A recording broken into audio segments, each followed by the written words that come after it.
இன்றைக்கி கோதுமை மாவை வச்சு போலி எப்படி பண்ணுறதுன்னு பார்க்கலாங்க. ஆக்சுவலாக போலி மைதாவில் தான் பண்ணுவாங்க. கோதுமையில் பண்ணுறது உடம்புக்கு நல்லதுங்கிறதுனால இன்றைக்கி நான் கோதுமை மாவு எடுத்திருக்கேன். ஃபஸ்ட்டு இதுக்கு ஒரு அகலமான பாத்திரத்தில் 1 கப்பு கோதுமை மாவு எடுத்துக்கோங்க. அதில் உப்பு சேர்த்துட்டு 2 குழிக்கரண்டி நிறையா எண்ணெய் ஊற்றிக்கோங்க. ஊற்றி நல்லா பெசறிடுங்க. எண்ணெய் இதுக்கு நிறையா சேர்த்து பெசறப்ப தான் அது நல்லா சாஃப்டாக பஞ்சு மாதிரி வருங்க. இதை நல்லா கலந்து விட்டதுக்கப்புறம் தேவையான அளவு தண்ணி ஊற்றி நல்லா மாவை இலக்கமாக பிசைஞ்சுக்கோங்க. பூரி சப்பாத்திக்கெலாம் பிசைகிற மாதிரி பிசையாமல் அதை விட இன்னும் சாஃப்டாக இன்னும் இலக்கமாக பிசையணுங்க. இப்போ நல்லா பிசைஞ்சு எடுத்ததுக்கப்புறம் மேலே 1 டீஸ்பூன் எண்ணெய் ஊற்றி நல்லா தேய்ச்சி விட்டுட்டு ஒரு தட்டு போட்டு மூடி ஒரு 2 மணி நேரம் அப்படியே விட்டுருங்க, ஊறட்டும். நெக்ஸ்ட்டு போலிக்குள்ளே ஸ்டஃப் பண்ணுறதுக்கு பூரணம் ரெடி பண்ணிக்கிறலாங்க. இதுக்கு 1 கப் கடலைப்பருப்பு எடுத்து அதை மூழ்கிற அளவுக்கு தண்ணி ஊற்றி நல்லா ஊற வச்சுக்கோங்க. 2 மணி நேரம் ஊற வச்சுக்கோங்க. இப்போ குக்கரில் ஊறின கடலைப்பருப்பை போட்டு 1க்கு 2 பங்கு தண்ணி வச்சு நல்லா வேக விட்டுருங்க. பருப்பு வேக போடுறப்ப 1 டீஸ்பூன் நல்லெண்ணெய் சேர்த்து வேக வச்சிங்கன்னா சீக்கிரமும் வெந்துடும்.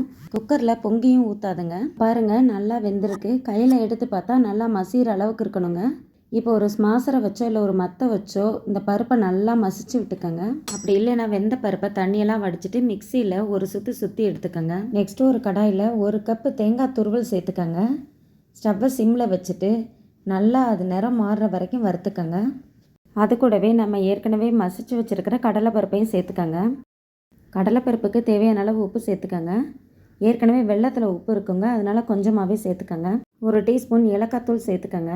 இது கூடவே வெல்லம் சேர்க்கணுங்க. உருண்டை வெல்லத்தை நல்லா தட்டி பொடி பண்ணி 1 கப் சேர்த்துக்கோங்க. வெல்லம் சேர்த்ததுக்கப்புறம் ஸ்டவ்வை மீடியம் ஃப்ளேமில் வச்சுட்டு நல்லா கிளறி விடுங்க. அப்படியே கிளற பருப்பு வெல்லம் எல்லாமே சேர்ந்து இறுகி வருங்க.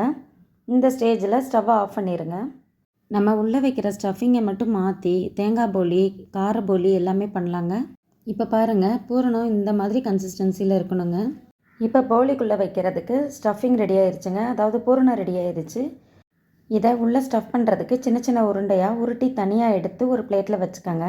இப்படி ஃபஸ்ட்டே உருட்டி தனித்தனி பீஸாக எடுத்து வச்சுக்கிட்டோன்னா நமக்கு போலி போடுறது ஈஸியாக இருக்குங்க. இப்போ பாருங்கள், நம்ம ஏற்கனவே எடுத்து வச்சுருந்த மாவை எடுத்து பார்க்கலாம். இங்கே பாருங்கள், நல்லா ஊறி சாஃப்டாக இருக்குங்க. இப்போ ஒரு பாலித்தீன் கவர் இல்லைன்னா எண்ணெய் கவர் எடுத்துக்கோங்க. இதில் 1 டீஸ்பூன் எண்ணெய் விட்டு நல்லா தேய்ச்சிக்கோங்க. எல்லா பக்கம் படுற மாதிரி தேய்ச்சிக்கோங்க.